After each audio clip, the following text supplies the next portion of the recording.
Hi, I'm Tara Antonellis. I'm a level 2 quantum healing hypnosis practitioner, a Hellenistic astrologer.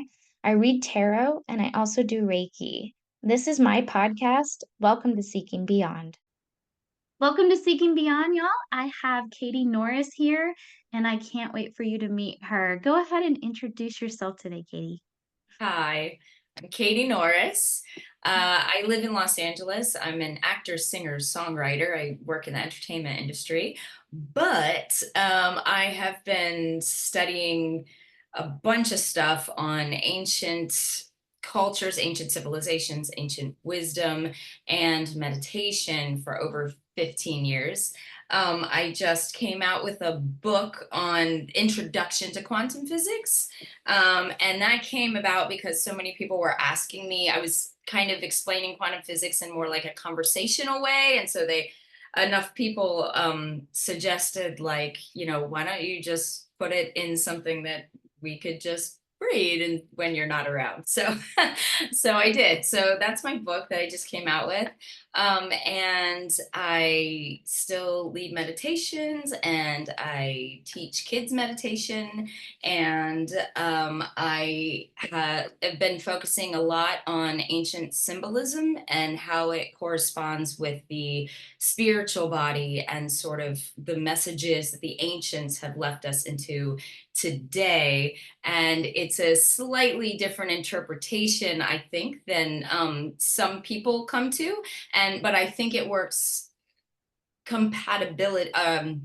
What's the right word? In a compatible way. Yeah, with the other views that are out there. I don't feel like it contradicts. I feel like it just adds to it. So, yeah, that's what I'll be covering at the Conscious Life Expo. And yeah, it's a That's bit about my. awesome. When are you speaking actually? What's the Yeah, date? I'm speaking on Friday, the first day of the Conscious Life Expo at 2 p.m. in the Plaza Room. So I believe that's downstairs.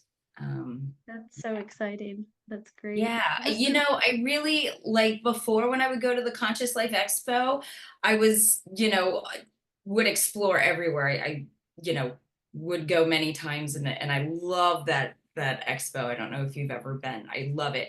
But it got a little like intense down in the rabbit hole. And then last year I noticed they opened stuff up. They opened up more rooms. They opened up and I was like, oh, now I like it down here. They made this cool hallway that you can go through. And I was like, oh, now this is cool. I want to be here. So I'm actually really excited to be speaking there now. Oh, I bet that's goals right there. That's fascinating. I can't wait to see you. All right. So what led you to studying this and how did you embark on your spiritual path? Yeah, that's a a great question. For a really long time, I'm from a background of like very religious background, like Catholic private school and all this kind of stuff. And I grew up kind of in the middle of the woods. So there wasn't a lot of access to a lot of different information. So without even understanding sort of like that, I was like, I feel like there's something else pulling me, but I didn't have any information to kind of draw myself to, so I just started exploring everything. Like at 12 years old I started to try to meditate, but I didn't know what meditation was. So I kind of started then, and then I was like exploring, studied all through high school and college, and was just sort of looking where I gravitated to. And then I moved to New York City, and then I moved to Los Angeles, and so it was like I was accumulating information all along the way. And when I got to Los Angeles, something like clicked, and I really like found sort of a path of meditation where the techniques worked the best for me, because it said that everything is like a mountain, right? So each path may look different, but the deeper you go in the path, the closer you get to the top, and it all starts to look the same. So it's just whatever path resonates most for you, right? Because everybody's different. So I finally found the path that I was like, okay, this works best for me. And so I felt like I really clicked in in. And I just really dove in. Like I was meditating like 3 to 6 hours a day. Wow. I just really wanted to know truth. I wanted to know myself.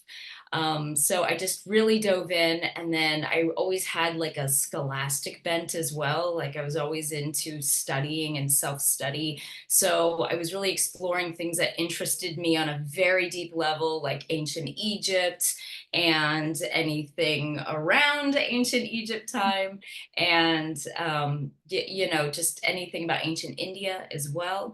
And so I dove into all of that, and that's sort of what led me on the trajectory until COVID. So I was still doing the entertainment industry stuff, and right before COVID, I was a music supervisor on a Netflix series that was like I would have to say a co-music supervisor on a Netflix series that was like a musical. And so it was like there was this like fun part of my life, which is still very much me, and then there's this other spiritual part that I wouldn't really talk about so much, in the public, and all this kind of stuff. And then it started like blended together. And then when the pandemic hit and everything shut down, I just dove into this side like very deeply.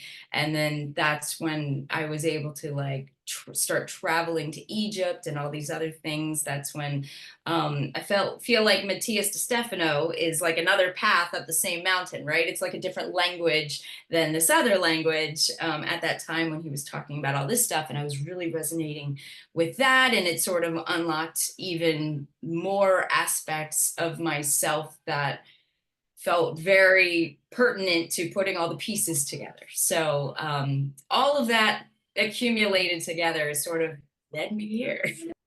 So I just found out you haven't had a QHHT session yet, but I would bet that you probably have some roots in ancient Egypt or something along those lines. It's pulling you back. I bet there's some epigenetics resonating there. All right. Definitely. So tell me about your memories of what took place in Atlantis.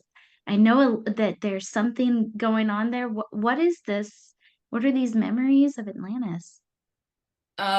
Perfect. So actually, I don't have too many memories associated with ancient Egypt, but more so with that area in the civilization before ancient Egypt, which is what we call Atlantis today. And again, that term was identified by Plato. That's not what they called themselves, but that's what we identify them as. So we can understand what all that means, right? Like, okay. What And did what did they call it if they didn't call it Atlantis then?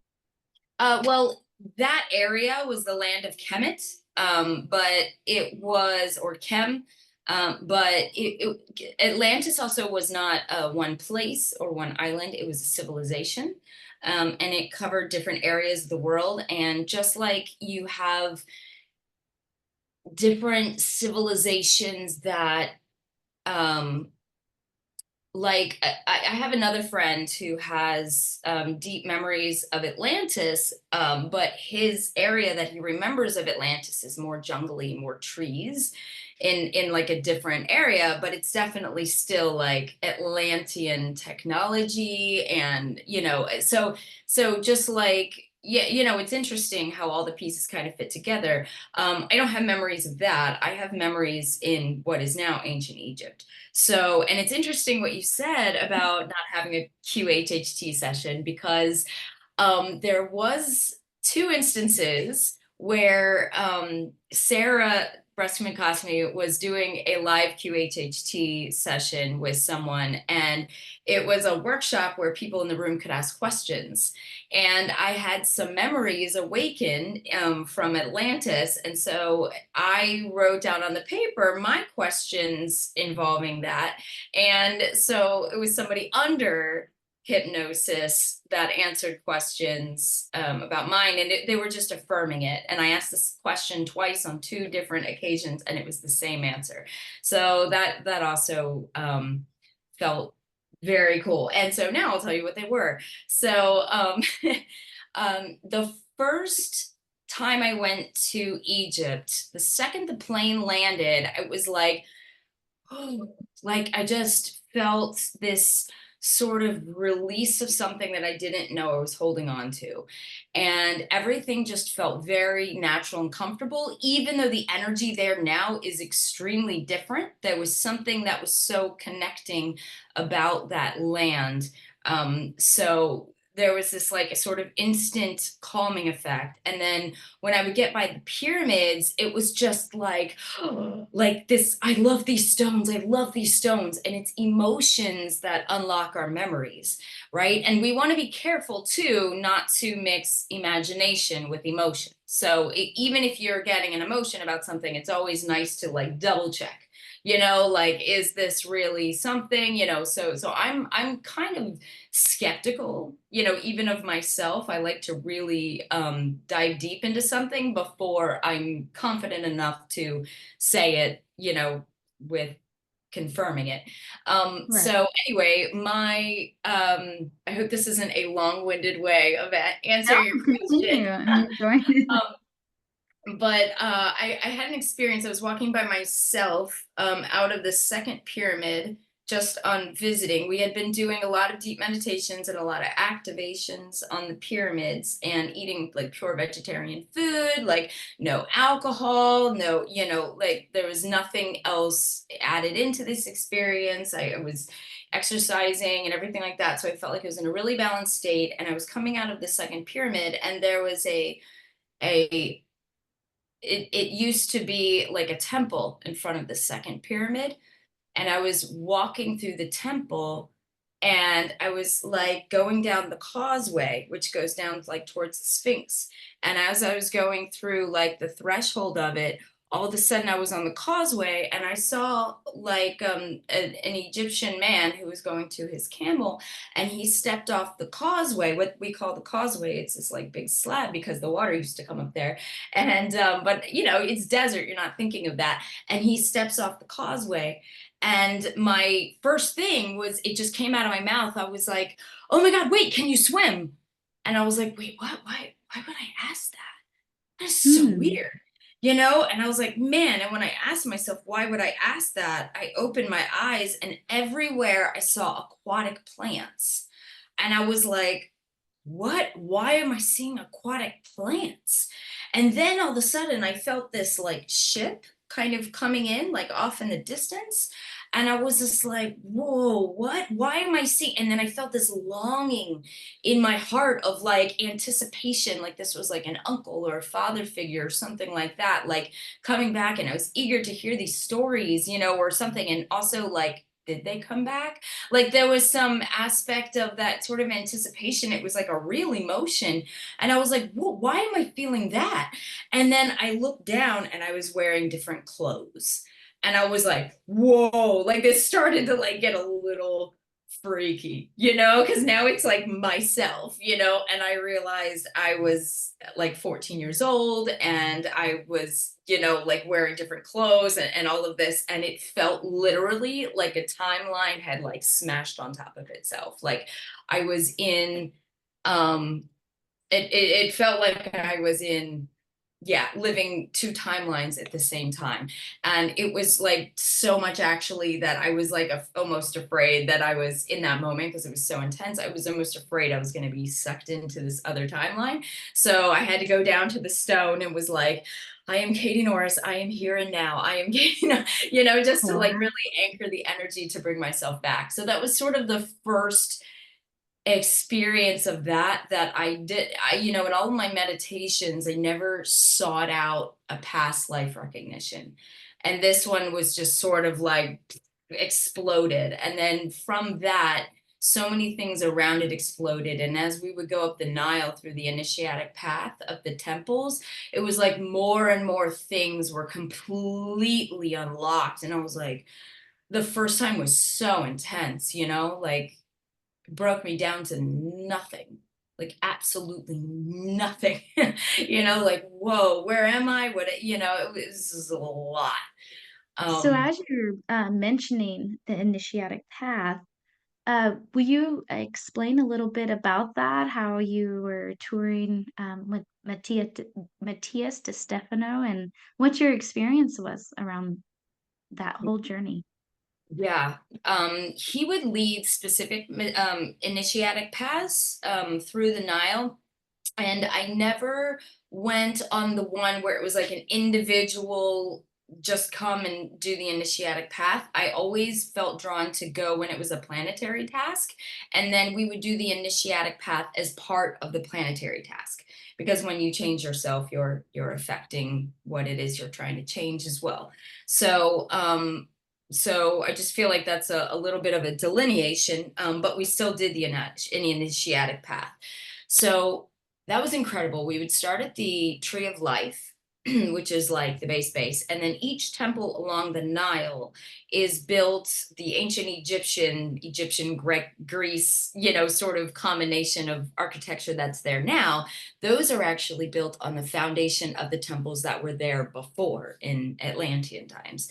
And those temples were built along the lines that correlate with the chakras, right? And Matias describes this actually perfectly with incredible graphics in the Gaia series, the initiation, right? Yeah.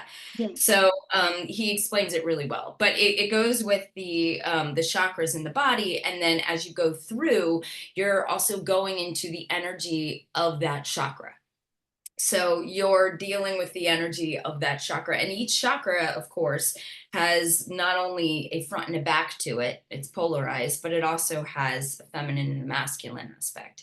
So you're going through all the aspects of that. So what the root is, and you start at the real initiatic path in Atlantean times would start at the feet and go to the knees, and then you would go with the priestess or whatever, and you would start at the root and then go to sacral and lumbar and heart and throat and third eye, and then you would get to the final initiation at the pyramid. So yeah, and of course it would not be, we did it in a week.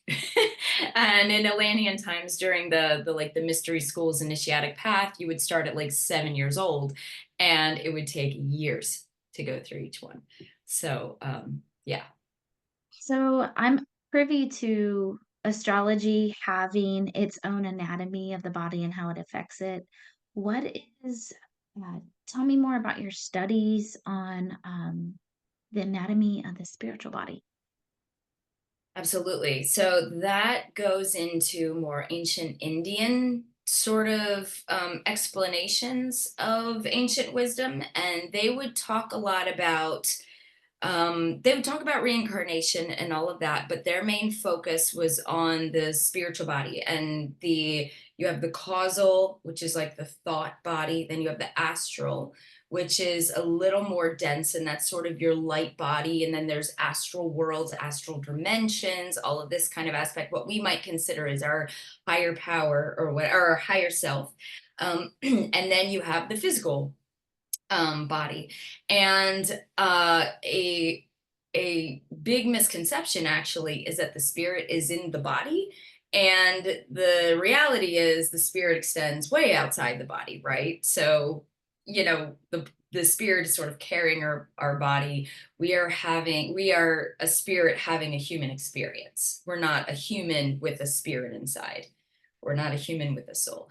So the way the anatomy sort of translates with the causal, the thought, and then the astral, and then the physical, is it all correlates together. And then there's three. Let's start at the spine. So the spine is where there's three subtle like astral tubes in the spine, and in ancient India, in Sanskrit, it's the Pingala, the Ida, and the Sushumna, and they sort of twist together in sort of this sort of braid, and that's what we call the Kundalini, right? So when you have the Kundalini rising, and then in the base where the back of the neck meets the the back of the head meets the top of the neck, that little indent, that's your medulla oblongata, right? So that's what's considered the mouth of God. So when the Bible talks about the mouth of God, that's the mouth of God. So we have prana, or life force energy, which enters through the mouth of God, and then it goes down the three subtle centers of the spine, and then it collects in the everything is spin, right? And that gets into physics too. But so it goes into the spin of the chakras, and that concentrates the energy for those certain things. You don't want heart energy in your root chakra. You just don't, or vice versa. It's nice that they go where they go. Just like you don't want a toe cell in your, I don't know, in your lung, so, you want it to match. Everything works perfectly as a system. So it focuses in the chakras, and then it goes out into your extremities. And then there's also a tube that sort of, it extends from the back of the head too, which is like the opposite of the chakra of the third eye, and it sort of goes through, and then the point between the eyebrows, which is what you've probably often seen, the spiritual eye or the kratasta or whatever, it's the point of willpower. And then you have the thousand petal lotus, which is the crown. And so when certain meditation techniques, the focus is to magnetize the spine. So it withdraws the life force into the chakras and then magnetizes the spine with that life force energy. And then you can consciously move that energy up and down the spine. And that repairs the body. It like oxygenates the blood and everything like that. So you get a lot of deep realizations from that, but also you can have physical healing. It affects on every level. So yeah, there's a Breathing little bit. exercises that like moves that fluid up to the pineal gland, and it creates that Kundalini awakening. There's many different paths up the mountain, but anything to do with breath can affect that, just because the whole nature of our duality too is this breath in, breath out, right? Or breath in, breath out. It's an inhalation, exhalation. So that kind of goes with our breath. So when we breathe in, if you even like breathe in and count, and then hold to the same count, like 10, and then breathe out to the count of 10, you can already feel a physiological effect of that. You feel the deep peace, you feel a sense of clarity, you feel a release of any anxiety or anything that's taking you vibrationally away from your center. It brings you back, and then there's different breathing techniques that you can do, and it's not beneficial to just say, here's the best breathing technique, the most intense one that you can possibly do, here you go. Because if you haven't sort of like flexed your muscles and then you go run a marathon, it's not gonna do you the best, right? You gotta sort of flex your way into it. So Okay, so will you tell me about the yugas? What are they? okay. It's super simple question, Easy peasy. All right, you asked such good questions. Okay. Okay, so the Yugas that's the ancient Indian name for what Plato called the Great Year. Sorry, for what Plato calls the Great Year, and it's the backwards momentum of the zodiac, right? The precession of the equinox, and how it sort of it's about 12. Okay, so I'll just give you the basic. It's like 24,000 years is the entire cycle, like a full-on circle. And then if you cut that circle in half, it's like a clock. It's 12,000 years descending, 12,000 years ascending. And then at the top, you have what we consider the golden ages. And then at the bottom, you have the dark ages. And in the ancient Indian, they all have Sanskrit names. Each section of the is called a yuga. And so together they are the yugas. So Kali Yuga, and now we're in Dwapara Yuga. And there's a little bit of a debate between, are we in Kali Yuga or Dwapara Yuga? Most, I think, are on board with the Dwapara thing, but there is a reason of that understanding. And I kind of go into that in my presentation at the Conscious Life Expo. So I'll save that for now. But for now, I'll just say we're in Dwapara, which is a positive thing. Kali Yuga is those darker ages. And we're on an this ascending side. And 12,000 years ago, like if we draw a line, let's say, okay, here's the highest, here's the lowest. And if we're right here, right, let's say we're here on the clock, and then our mirror of time across is here. And what was 12,000 years ago as a mirror of time? The beginning of the Younger Dryas, the fall of Atlantis, everything like that, right? So everyone now that is like awakening up to these memories of Atlantis and of this, like, oh no, we got to do things right this time, because we are on this like edge of massive change, right? Massive shift. And last time it shifted for the worse, for like massive global destruction. So a lot of people are incarnating now feeling, I mean, we've maybe had many lives in between, but this is a life that maybe a lot of us are resonating with and having a lot of memories of Atlantis or Lemuria, you know, all those, you know, things that were happening at this time. It's because of the tight connection to that mirror of time on this planet then. So that was then. And then, of course, the positive aspect is that was in a momentum, just the natural evolution of the yuga's momentum of descending. And descending is also a sort of a separation of consciousness from self. That's it, it's just like an inhalation exhalation, a day and a night, you know, and they call it the day and the night of well, that's slightly different. Anyway, so that was going into more illusion, more disillusion, more ignorance, more separation. And now we're in the ascending, and we're in the beginning stages of the ascending, but we're still in the ascending. So we have this momentum on our side of being more connected. So every day it's a lot easier to connect to our consciousness and everything like that.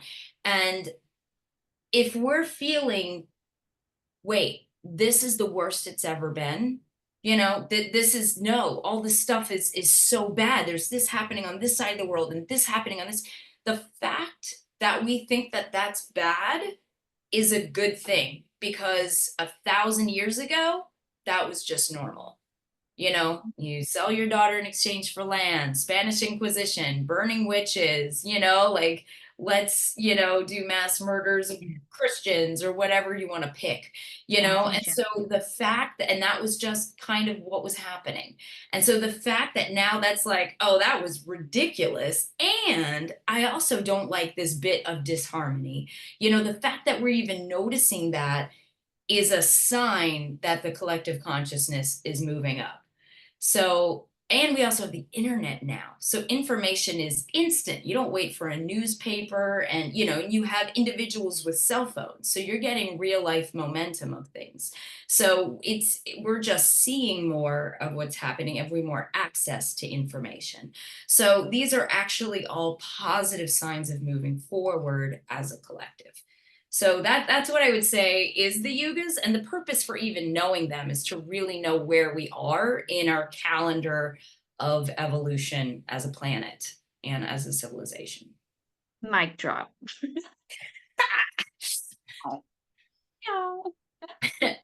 Thank you. That's fantastic. Okay. Have you had any extraterrestrial experiences? Yeah. You? Have you Yeah. spoke about them before? What? Have you spoken about them before? I have not. Not Would definitely you like not to share? publicly. Sure. Well, and I would have to say, I've not been abducted, to my knowledge. I have not, yeah. But okay, so when we were doing planetary activations in the King's Chamber in the Great Pyramid, it's overnight, lights are out everywhere, and you know, there would you sense many beings and you sense many extraterrestrial beings. And of course, Matthias is an excellent channel. And he channels these beings that speak in, so you can actually hear the language of what we would call alien language. It's just other, beings.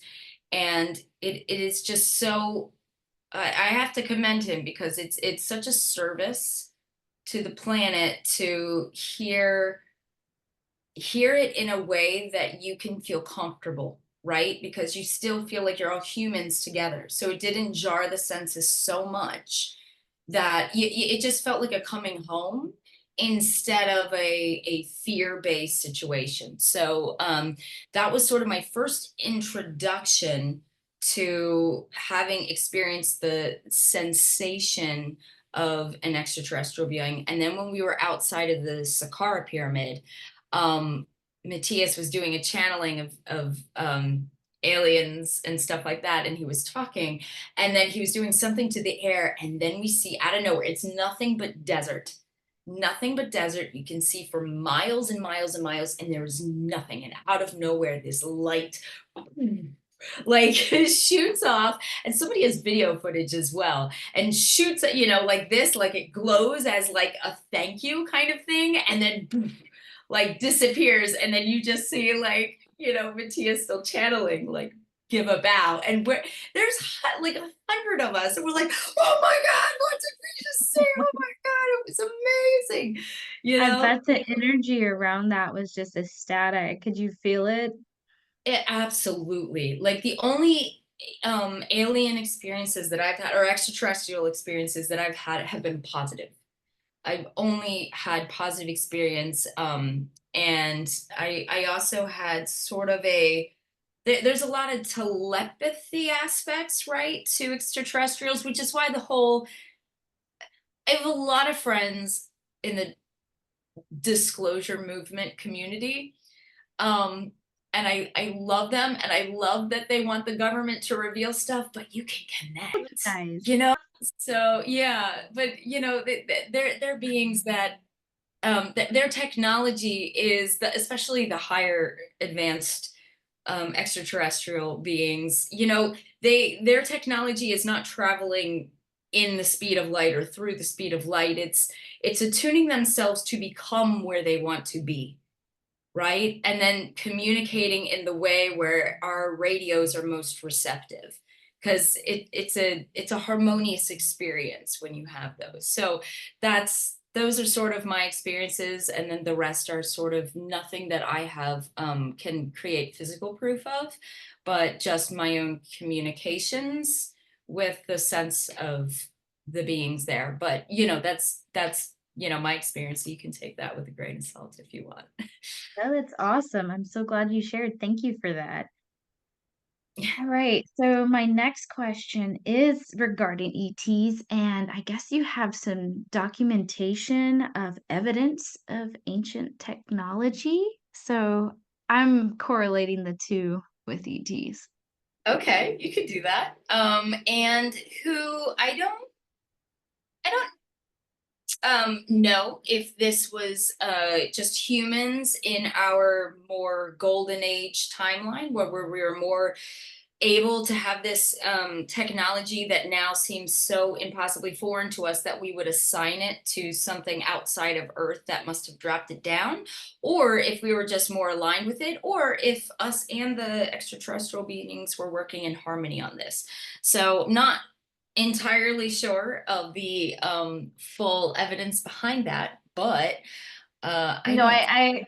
I respect that. I kind of feel the same way about astrology because how complex it is. I just kind of feel like it was a gift given to us, but Hmm. I like that take too.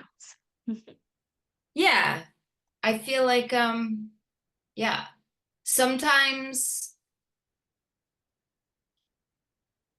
I'm just gonna say this. Sometimes, okay, this is the first time I'm going to say this out loud. I'm here Sometimes for it. I, and it's not that I don't believe that it's possible, 100% possible that it came from extraterrestrials. It's absolutely possible. But I feel like sometimes we don't know our own worth and our own self-worth of our ancestors and what we have, accumulated and passed down from our own connection to our own higher self. So I don't rule out that it came from some very attuned human being versus being given to humans who couldn't attune to themselves to download it. So I don't know if that's a contradiction to the. No, I like that perspective too, that we've just kind of degraded as time's gone by. Well, That works. because if we think about it, okay, let's just sidetrack real quick. Our genes, we are carrying our genes, and we're carrying our genes from still the Middle Ages, which was a sort of very Christian heavy, or in any religion, not necessarily Christianity, but any dogmatic aspect, you reach to a God that is outside of yourself, that is higher than you. So, and that's where you go to, oh, Almighty God, and not that there isn't something outside of our little human experience. Like, I am not Katie, I'm having the experience of Katie. You're not Tara, you're having the experience of Tara, right? We are a lot more. And if we get really into the subtle aspects of it, we are all connected, we are all one, and we are all that which we call God. Right? But it doesn't mean that we have full access to that understanding in every moment. Otherwise, we couldn't exist in this duality and have these experiences and have this fractalized version of, oh, I see you're Tara and I'm Katie, and have all this different sort of play, this movie that we're in. It's like we are the dream, we are the dreamer, and we are that which is being dreamt. Right. So, but that was sort of taken out. That's the ancient mystery school understanding of things, in those ancient times and ancient India as well. And then, in those Middle Ages, it became, no, there is a God and you worship the God and also give money to the church if you don't mind.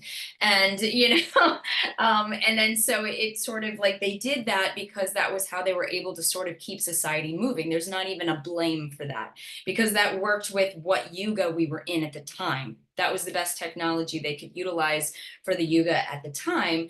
And so now it's just like we're more evolving into, oh yeah, I am. Oh, I am, right? And there's all these aspects of stepping into our own. And I feel like it's just a little bit of a trick of the mind to go back into that old genealogy of, oh, extraterrestrials gave us all of our wisdom. We didn't get it from attuning to ourselves, and therefore still accidentally putting the power into a God figure and not realizing that we are one, we are even one with these extraterrestrials. It is all one. In 2022, okay, Matias De Stefano led a massive for the 2022. It was sort of a, like I was talking about before with that sort of mirror of time, the fall of Atlantis. It was like a perfect mirror of time.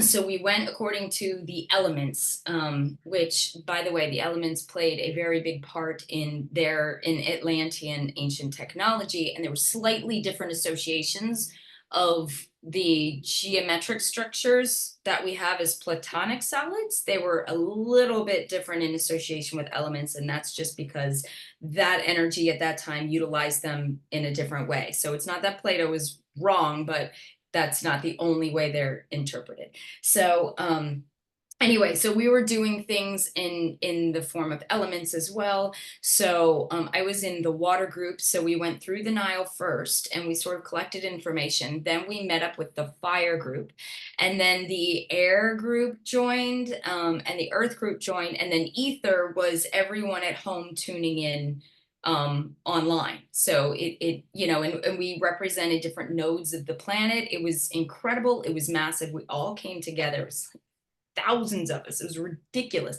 The day that all the elements came together, okay, I was in Egypt 5 times from 2022 to 2023. 5 times. One time I stayed there for an entire month. Like I was like, once those memories from the second pyramid opened up, I was like, oh, I gotta figure this out. Like I was just like, I just gotta be there. I just gotta be with these stones. So I did that. And anyway, so we all came together, and that day that we came together, literally the moment all the elements came together, I've never seen this in my life before, since a huge storm, like rain, opened up over the desert of the Great Pyramids, and just rain and wind and all of this for like 20 minutes. Like swirling out, we're like, whoa, like knocked over signs, and we're like, what? And then some people are like, oh my God, and I'm like, yeah, it was I so remember hearing about this actually, and a lot of the locals, when they see Matias, they're like, "Oh God, it's gonna rain. We better prepare." right. And so, yeah, it was really insane. And so right after that, then that next morning, the morning of, I think it was the morning of, sorry, we started at the Sphinx before the sun came up. And we activated everything at the water group. So 144 of us, we with Matias, activated the Sphinx in the morning as the sun rose. And then so right after that, after the sunrise, that was like the end of it. And then right after that, so and okay, just for the geography, you have the Great Pyramid, and you have the Little Pyramid, and the second pyramid actually is where you have the causeway that goes down, and then you have the Sphinx. So just to be noted. So after everything finished, everybody kind of said goodbye, and there were some friends that were there that had a deep connection to the South African sort of, I'm sorry, not South African, South American ceremonies, right? And so they wanted to do a cacao ceremony. So we went on a rooftop facing the pyramids to set up a cacao ceremony to sort of like anchor this energy and just bring it all together. So this is what I'm going to share as we were setting up the cacao ceremony. This is right after we activated everything in 2022 on 222. I looked out and I saw this. Can you see it? Do you see the second pyramid? Is this, are you seeing this as clearly as I'm seeing it on my computer? Yes. Or is it too faint? I'm not sure. If you I pull your think I know what I'm looking at. Okay, if you pull your head back, so you're kind of close, but pull your head back. Do you see it? Will you use your pointer? Yes. Can you see this? I see it. Oh wow. Once you go back a certain amount, you can see it. It's almost like the aura. Yeah, and then so it's like concentrated here, and then it's like a column that extends to here. Oh wow. Yep. So yeah, so I looked out, and It I almost looks like because a we were back illusion. far enough, and because the way the ions were reflecting off of, or well, it's electromagnetic energy too, right? So these pyramids are confirmed to be, I mean, pyramid structure that itself has conductive properties to it, especially if it has the right amount of stuff. And then if you cover it in crystal, it can have piezoelectric effect and everything. But either way, even if it's just this sort of kind of stone, then it has electromagnetic effect. And so after we activated it all, it was like we stepped back, and the way that happened, the clouds were, it was like you could see it. So it doesn't have the full alabaster covering, and it doesn't have the golden caps, and so it is not even as powerful as it used to be, right? But it's still like, Wow. Yeah, I absolutely see see it. it? Am I It's crazy? almost like when you're looking at a light for too long and it has that tracer almost around it. That's pretty cool. I've never seen anything like that before. Yeah. And So even I the column looked out and of was like, light oh knows. my God, we broke the pyramid. That's fascinating, though. Thank you for sharing that. Yeah. And then, of course, this is the Sphinx here. You can see that, right? Hmm. Yeah. So that's how the causeway connects to the second pyramid. This is the Great Pyramid. The And this, Sphinx looks a lot smaller than I thought it would look from that um, angle. it's just in that angle. Yeah, it's just the angle. This is the temple in front of the Sphinx, which is absolutely an Atlantean temple. It's, there's no hieroglyphs on any of this, any of it. It's like not like any of the rest of Egypt. And I love that we were at the Atlantis Pyramid Inn. This is my friend posing for a picture. Isn't that great? Anyway, Yeah. so to me, this was just like, even in a scientific way, you're like, okay, that is photons, you know? Am I crazy? Do you see Have it? you have you had anybody look at this picture and try and check it out? Yeah, everyone that I showed it to that has any kind of physics background, they're like, wait, what? What am I looking at right now? What? You know? And I was like, yeah, yeah. And Christopher Dunn, he covered a lot. Like you can just like look up his stuff. He was an engineer and he did a lot with sort of checking out the electromagnetic aspects of the pyramids at Giza, and so there's a lot of like stuff that has been done, whether it was a power plant or not. I don't know that it was exactly a power plant, but um I feel connected with the information that it was a that the pyramids, all the pyramids on the planet and all the stone circles on the planet were all part of a network that, Hmm. like, we have the internet now where you could send information instantly. And it also would make sense that um because okay, every one of them is like 0.05 to 0.01 or something like that percent off of their alignment to true north or to a meridian or something like that. They're all almost perfect, every single one.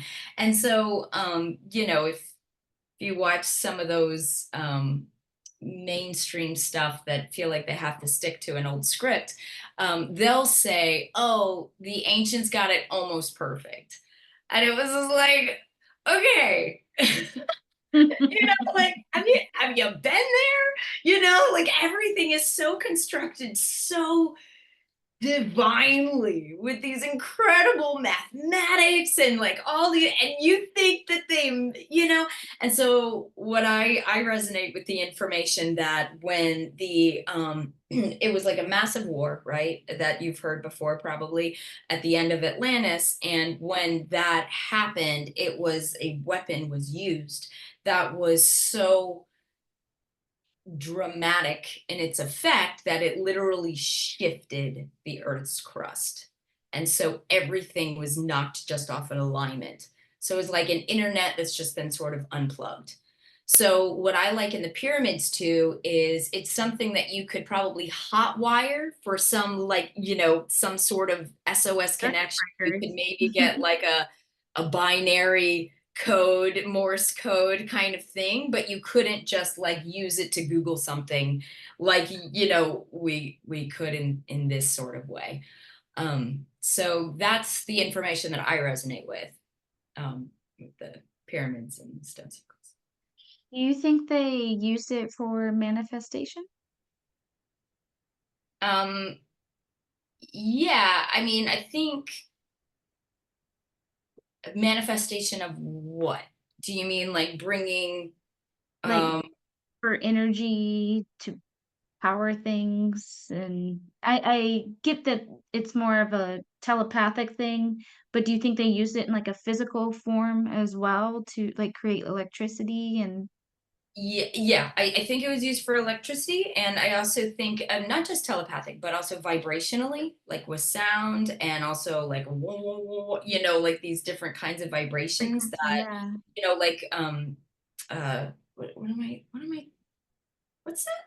The word seismology is coming to my head, but that's not the word. What's when this cymatics, when sound, like you can see, have you seen cymatics, when you put like sand and then you play Yeah. a certain vibration and it makes a pattern, Those geometric so shapes. I Yeah. think they had a deep knowledge of vibration and how that affects too. So I think that manifestation was affected in vibration in those different ways using it. Yeah. So I don't know that it was just bling, I think it was more working with the elements to sort of, manifest from that.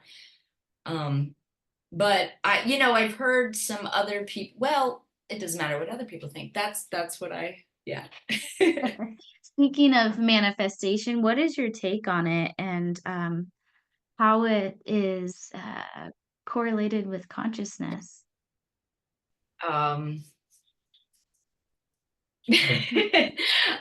so okay. Manifestate. Okay, so we're manifesting all the time.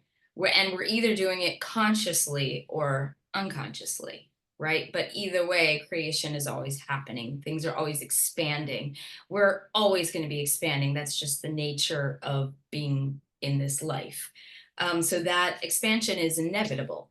So manifestation, if we want to do it consciously is with a focus, right, on what we're doing and what momentum we're creating. So if you have, let's say, I'll lose my train of thought. I got this. Okay. um, okay. So I'm trying to avoid using this one analogy because it's a good one though. Anyway, okay, and it's the analogy of if you have a train going 100 miles an hour in one direction, right? And you kind of need it to go 100 miles an hour in the other direction. You can't just go boom and go this way, you'll die. Right? Like if you're on a 100-mile-an-hour train and it stops, you'll be squished. So you have to actually slow down that train, refocus it, and go that direction, right? And then you have to build up speed in that direction. So a lot of people think if you're just slowing this down, oh no, I'm not manifesting anything, and it's just like, but you have to understand that there is momentum, and that's a good thing. Because if there wasn't momentum, if you thought, oh, what if a lion comes in and eats me right now, you would be dead, because there's no like momentum of, okay, wait a minute, do I really want that? Let me not think about that so much, right? So, so when we go to manifest stuff, we just have to understand too that every thought that we have, are we watching our thoughts? How conscious are our thoughts? Because our thoughts going through our brain is electricity being moved through. So thoughts are things. And then when we're speaking about it, then, you know, we're activating it even stronger. So conscious is so we just have to be mindful of our momentum of it. And then, but I believe that it is possible to manifest literally anything you want as long as you, literally anything, as long as you practice momentum in that direction. And then you stay aligned with yourself, which means being aware of where you're at on the emotional scale of things. So if you're having a lot of like fear about something or anger about something or whatever, then it's like taking a step forward and 2 steps back. And so it's going to be harder to get your goal, and you're going to put more effort into it instead of just alignment. So then when we stay more in tune with, who we are and know that the universe is on our side, it's easier to get into alignment and to flow into that momentum towards the manifestation that we want. Well, you did it. You got it. You got it out. Thanks. And you did it fabulously. Thank you.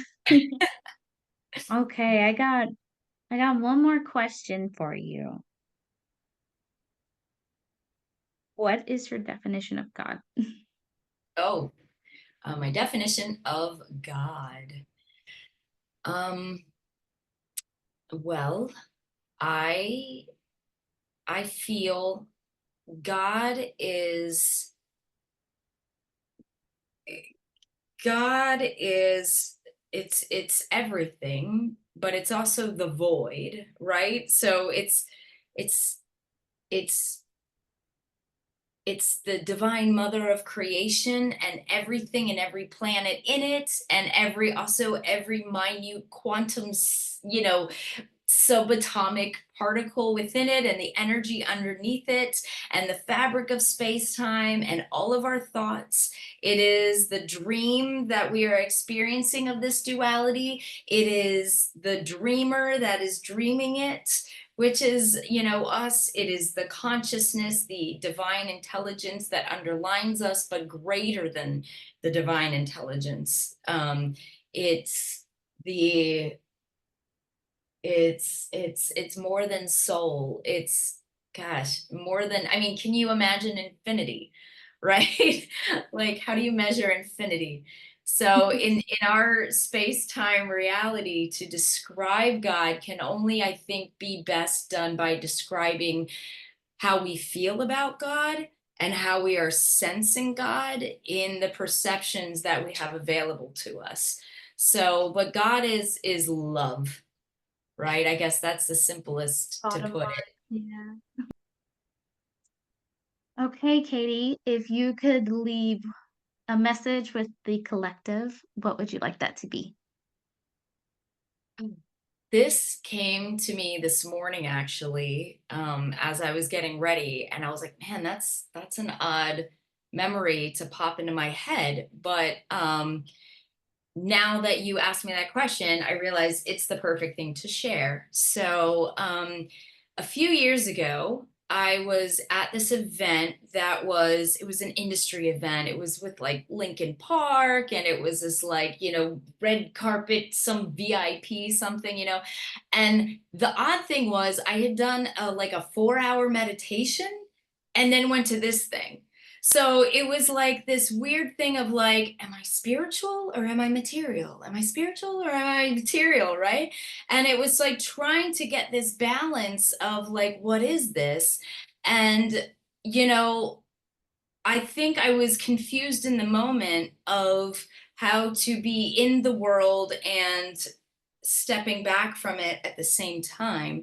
And I ran into this amazing woman who was just really in tune. Um, and her name was Erin Gallagher, I think. Oh, I can remember her name. That's so cool. And there's lots of different stuff going on in this event. There was everything from like, we can do henna for you. And then there was a poker tournament, it was just like literally everything going on. And I was just like a little outside of myself and trying to figure out where I was and everything. This is many years ago, like 2015 or something, and which I guess isn't many years ago, but it feels like it. And so what I will leave is with this. So I was coming to this place with this like, crash of where do I fit in all of this? And she grabs my hands and she looks at me with nearly tears in her eyes, and I guess she was having this moment of intuition.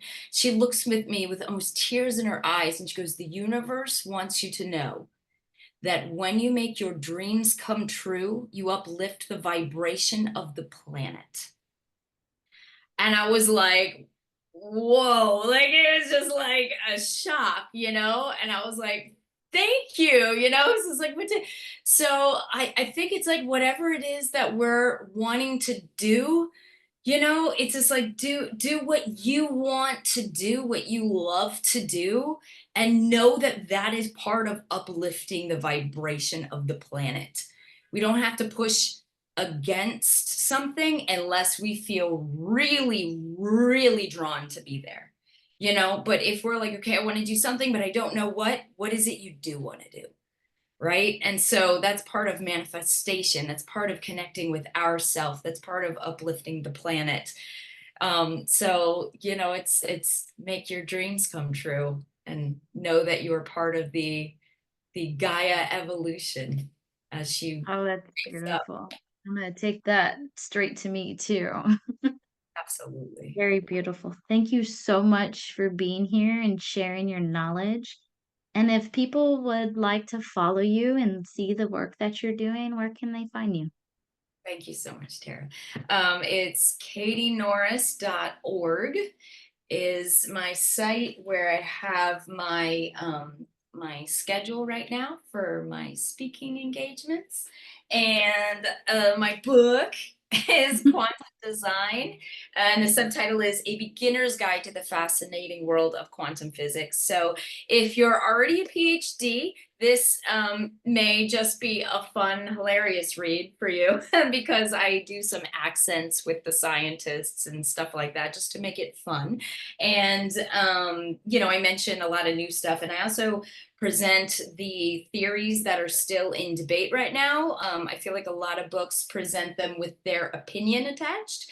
And I wanted to just present the material for the reader to decide which way they kind of want to go as the developments come. So I presented it everything unbiasedly, and there's color illustrations, and it's also really fun and funny. So and informative. So if you just want like a base of quantum physics, you just want to oh, I'm into this person, they're talking about this cool theory, but I don't really have a base, then this is a good book.